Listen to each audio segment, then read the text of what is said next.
Hermanos míos, les voy a pedir que ubique su Biblia en la carta a los Colosenses. Siguiendo con nuestro orden cronológico, bueno, cronológico por los días en que estamos, ¿no? Pero conforme a la predicación expositiva, estamos en este momento estudiando la carta a los Colosenses, de la cual nosotros como creyentes debemos identificarnos. Johan, ¿puedes proyectar la diapositiva del mensaje, por favor? Y uno de los objetivos para el estudio de esta carta es nuestra vida en iglesia, nuestra vida como creyentes, la vida de la iglesia. ¿Quién se acuerda? A ver, ¿quién se acuerda de la última fecha, el último mensaje que tuvimos aquí en la iglesia?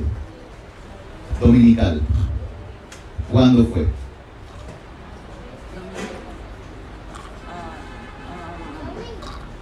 Muy bien, domingo, ya está en la línea. Caliente, ahí va.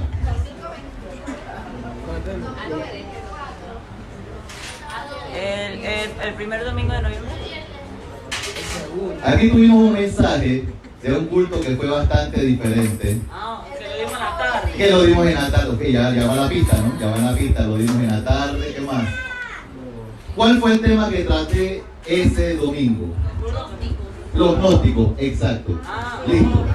Se ha ganado usted un papamóvil. Muy bien.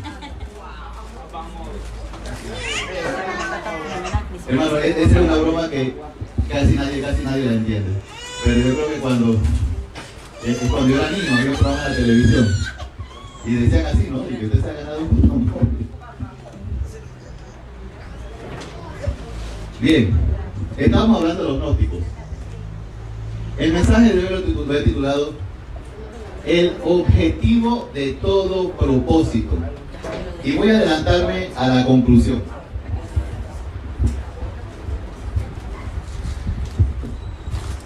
Para todo lo que hacemos en nuestra vida, ya sea de palabra, de hecho dice Colosenses 3:17, y lo hagamos en el nombre del Señor Jesucristo. Todo. Hay un tema de nosotros como humanos, que es que la mayoría de las cosas las hacemos como humanos, como hombres. Las pensamos primero, no se las consultamos a Dios, las planificamos, las analizamos. Y cuando las cosas nos empiezan a salir medio turbias, empezamos a orar. Cuando las cosas como que no cuadran, Señor, pero por favor ayúdame. Como iglesia, a veces hasta planificamos todo un calendario, todo un año de fechas, desde enero hasta diciembre. Y decimos, Señor, bendice mi calendario. No, espérate. ¿Por qué no le decimos al Señor, Señor, danos el calendario? ¿Verdad? Entonces, a veces no entendemos por qué las cosas no nos están saliendo bien. Y es porque las estamos haciendo a nuestra manera. Pero la Biblia nos dice que todo lo que hagamos sea para el Señor Jesucristo. Lo tenemos por escrito, lo tenemos documentado. Así que este culto es para el Señor, este culto es un culto especial, es un culto de oración. Voy a hacer todo lo posible esta vez de ser lo más breve a manera de devocional, pero vamos a orar. Inclina su rostro, Señor. Mi Dios, gracias por el privilegio que me das de predicar tu palabra. Y mi Señor, recibe este culto en olor fragante que es por ti y para ti. En el nombre de tu Hijo Jesús. Amén. Siguiente, por favor.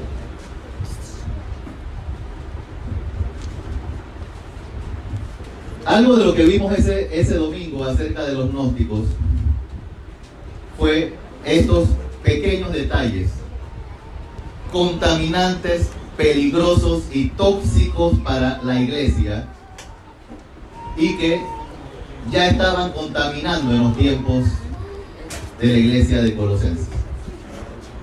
Algunos principios como que, según los gnósticos, la fe está sustentada por el conocimiento. De hecho, la gnosis, de donde viene la palabra gnosticismo, los gnósticos, gnosis significa conocimiento. Entonces, es casi como un ver para creer, pero incluso con el ver no es suficiente. Hay que comprobarlo con conocimiento, con estudio. Entonces esto es completamente contrario a lo que significa realmente la fe. La plena confianza en el Señor es inaceptable para un gnóstico, porque todo lo que tiene que ver con Dios tiene que ser demostrado, comprobado. ¿Y qué metodología nosotros tenemos para demostrar y comprobar las cosas? Con la sabiduría humana, con la sabiduría nuestra, al punto tal que hemos inventado palabras como teología, el estudio de Dios, el estudio de las cosas de Dios. ¿Cómo estudiamos nosotros? Con la mente, todas las cosas desde el punto de vista humano. Así que esta palabra teología debe ser muy buena para los gnósticos, ya que le meten entonces sabiduría humana, conocimiento humano a los temas relacionados con Dios, los cuales todos absolutamente se interpretan desde el punto de vista espiritual, comprobando las escrituras con las escrituras y reveladas solamente por medio del Espíritu Santo. No hay nada en nuestra mente, nada en nuestra carne, nada en nuestra humanidad que sea útil para el Señor.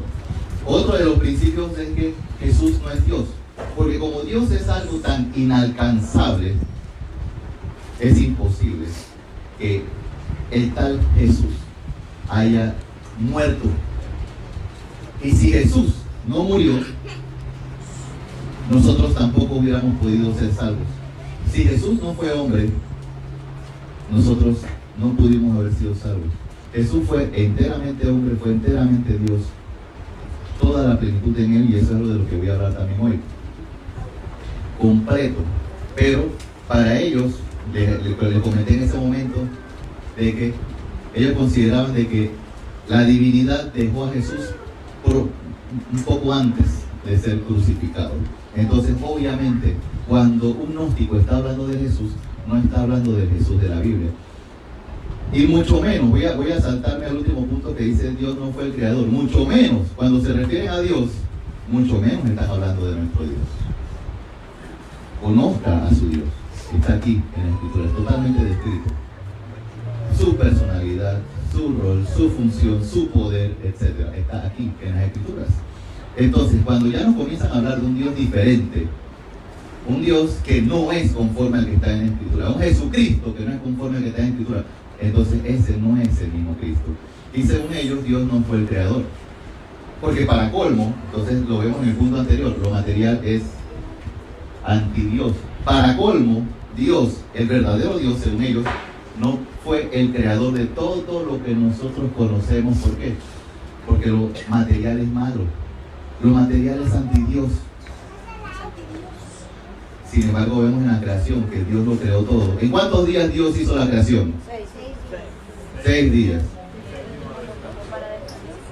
Hay algunos que me dicen 7, ¿eh? Esa es una cascarita de guineo, pero gracias a Dios ninguno cayó. Gracias a Dios. Estamos mejorando, está mejorando la cosa. Está mejorando la cosa. Ok, ¿y qué día fue creado el hombre? Hay todavía gente que me dice en el séptimo, ¿no? Hace rato me dijeron que en el séptimo descansó. No. Esta enseñanza no es de Dios. Les trae un folleto ese día. Me acuerdo que les trae un folleto que describía muy bonitamente, muy apasionadamente cómo era un gnóstico. Algo que daba ganas de participar como gnóstico. Y de ahí entonces parto la enseñanza de hoy. Yo le dije, no vamos a hablar hoy acerca del pasaje, vamos a hablar acerca del antecedente del pasaje. Siguiente diapositiva, por favor. Vamos a ubicarnos entonces en Colosenses, donde está nuestro pasaje, que dice, hablando de Jesús, Él es la imagen del Dios invisible, pese a todo lo que podamos recibir como enseñanzas ajenas a las Escrituras. Hermano, aférrese a esta verdad. Hermano, no se deje desviar, no se deje engañar. Jesucristo está perfectamente descrito en este pasaje. Y tira por tierra todo tipo de creencia que los gnósticos pudiesen haber estado enseñando en esos tiempos. Y que si nosotros guardamos estos principios en nuestro corazón, no vamos a ser engañados.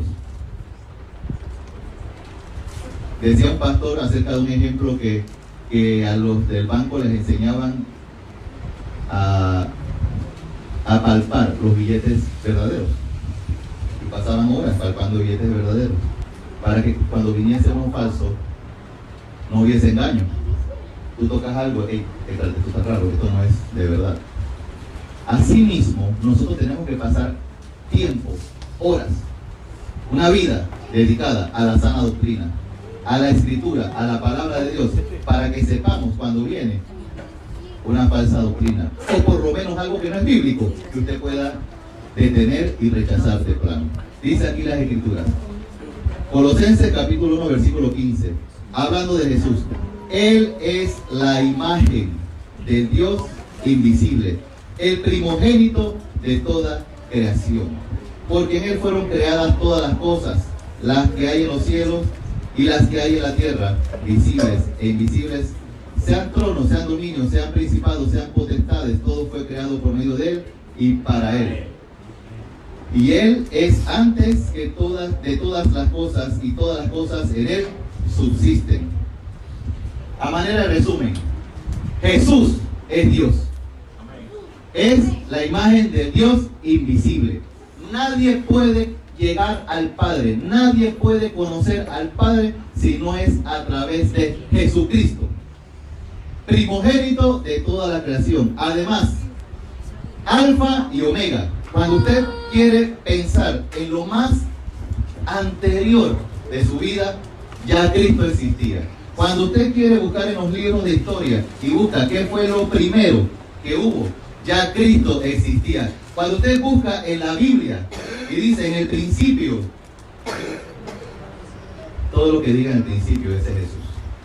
Jesús es el antes de la creación. Antes de cualquier cosa que usted se le ocurra pensar, que es el antes. Antes de Él no hay nada. Y Él es el creador de todas las cosas, a pesar de que lo que hemos aprendido es que hablamos de que a los niños, ¿qué le enseñamos? Dios creó todas las cosas.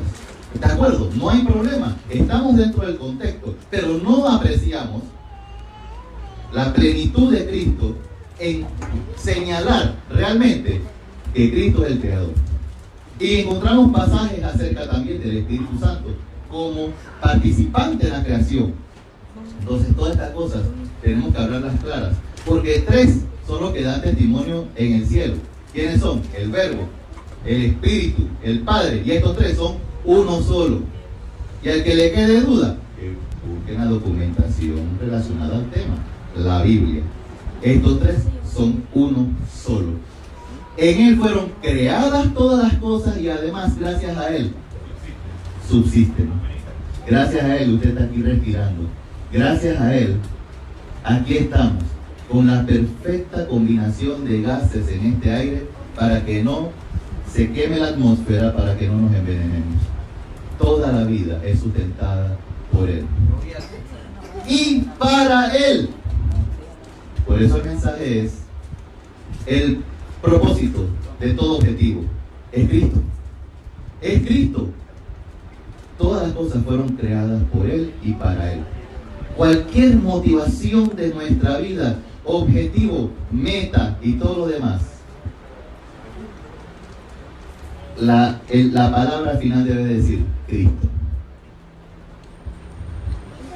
Mis deseos personales debe ser Cristo.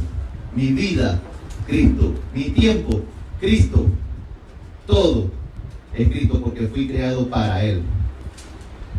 Continuamos. Siguiente diapositiva, por favor, Johan.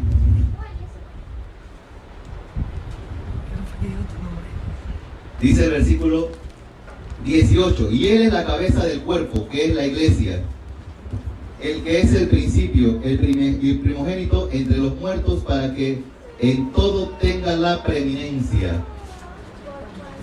Esta iglesia es parte del cuerpo de Cristo. Y Cristo es nuestra cabeza. En el pasaje anterior que estuve predicando hace semanas atrás, dice el capítulo 1, versículo 10: para que andéis como es digno del Señor, agradándole en todo. Esa es la descripción que tiene que ser de cada uno de nosotros, los miembros del cuerpo y del cuerpo en sí. Porque este cuerpo no se puede manejar independientemente en una dirección diferente a la de su cabeza. La cabeza es Cristo, la cual nos dirige, nos instruye, nos ha dado su voluntad para que nosotros andemos como es digno. Y en esa dirección nosotros debemos andar. No chocándonos entre los miembros porque estamos tan tropezados o enganchándonos en un yugo desigual que ya no podemos tirar ni para la izquierda ni para la derecha, sino como punto de fuga Jesucristo. E incluso acerca de los matrimonios dice: someteos el uno al otro en el temor al Señor. Todo lo demás que va pasando en nuestras vidas es añadidura, pero nosotros llevamos un mismo caminar, el caminar conforme a nuestra cabeza, Cristo, y con la esperanza de que Él nos ha dejado sus pisadas para que nosotros andemos en ellas, y nos ha dejado el ejemplo. ¿Cuál ejemplo? La esperanza de la vida eterna, siendo Él el que dio su vida, murió y resucitó. Y nosotros descansamos en ese ejemplo, en esa primicia que nos ha mostrado nuestro Señor Jesucristo. Continúa, Johan, por favor.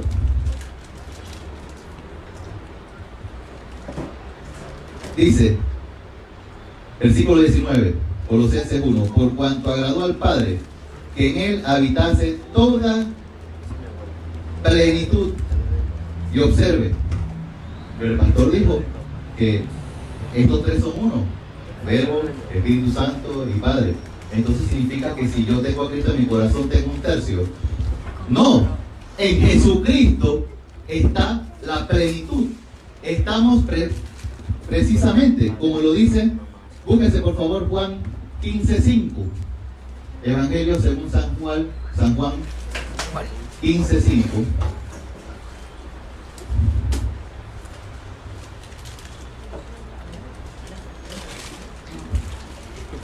Yo soy la vid, vosotros los pámpanos, de donde debemos estar agarrados de la vid, siempre recibiendo esa savia de vida, conectado con la vid. El que permanece en mí y yo en él, este lleva mucho fruto, porque separados de mí nada podemos hacer. Separados de Cristo nada podemos hacer. Además, aquí en Juan 1:16, porque de su plenitud, a todos los que hemos recibido a Cristo como nuestro único suficiente Salvador, porque de su plenitud tomamos todo, y gracia sobre gracia. Y Colosenses 2:9, porque en Él habita corporalmente toda la plenitud de la deidad, y deidad en mayúscula. En Él estamos completos. No importa si en nuestra vida nos hace falta un papá, una mamá, si fuimos educados huérfanos. No importa si no alcancé un nivel académico de mis sueños.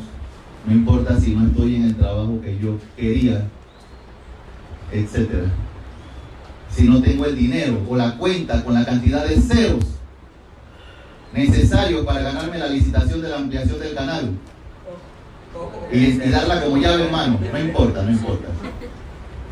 En Cristo estoy completo. En Cristo está la plenitud de la deidad. No me hace falta absolutamente nada. Y como lo dije aquella vez, a veces no apreciamos lo siguiente. Podemos estar contentos de que, wow, oye, pues ese no era ni toportizo. Wow, qué sólido. En estos días estuve en El Salvador y en el hotel que me tocó hospedarme, pasé por toda una galería de cuadros. Los presidentes, reyes de España, algunos presidentes de Europa. Y cuando llego al final del pasillo estaba el lugar donde todos ellos se tomaron una foto. Y dije, wow, estoy en el lugar donde pisaron todos esos mandatarios. Pero el Rey de Reyes y Señor de Señores está en mi corazón, que es mucho mayor que cualquiera de esos mandatarios. No necesito estar en ese hotel para sentirme completo y lleno y satisfecho. Con Cristo es suficiente. Última, por favor, o penúltima. Ajá. Y gracias a su obra redentora, seguimos aquí en Colosenses. Y por medio de él, reconciliar consigo todas las cosas, así las que están en la tierra como las que están en los cielos, haciendo la paz mediante la sangre de la cruz. Y quiero hacer referencia a algo que no les mencioné sobre la enseñanza de los gnósticos, que dicen que cualquiera puede salvarse a sí mismo. Mentira del diablo.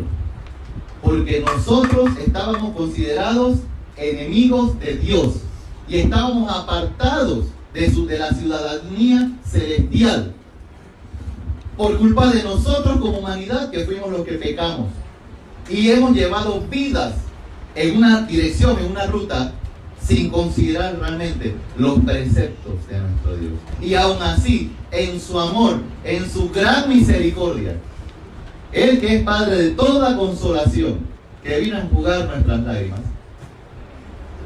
envió a su preciado Hijo Jesucristo, el cual no estimó a ser Dios para entregarse en la cruz y pagar nuestro precio del pecado, el cual nosotros debíamos haber estado muertos, pero Él pagó para que nosotros tuviéramos vida eterna y vida en abundancia, haciendo la paz mediante la sangre de su cruz. No mediante una religión, no mediante una corriente doctrinal, no mediante la sabiduría humana, sino por fe, por la fe, por creer en Él, en su obra redentora. Para terminar, pasa a la siguiente diapositiva, por favor. No se olvide, estamos en diciembre.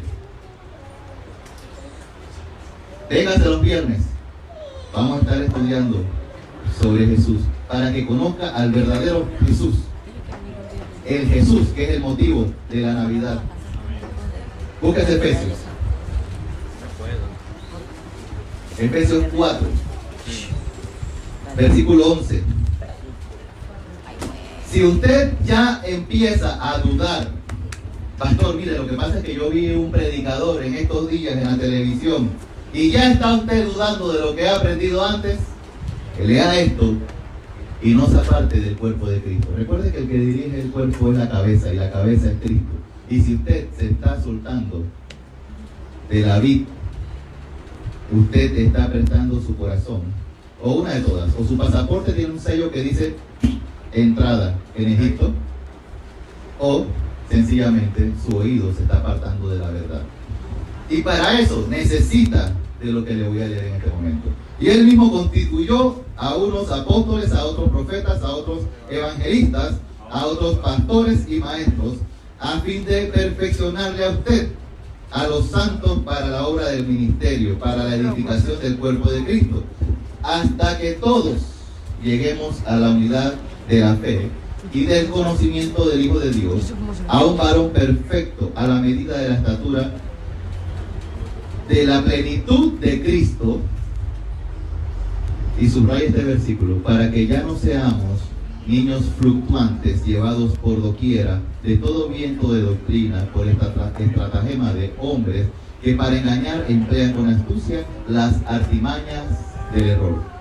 Durante nuestra vida de creyentes nos vamos a topar con cualquier cantidad de falsos maestros, con engañadores, con manipuladores de la verdad, para arrastrarnos y apartarnos del camino de Jesucristo. No se deje engañar. Medite en la palabra de Dios para que sepa cuál es la verdad y esté sobrio para poder rechazar las artimañas del diablo. Congréguese, súmese a la iglesia, intégrese a la iglesia, discípulese. Dios lo bendiga. Vamos a seguir con el orden del culto.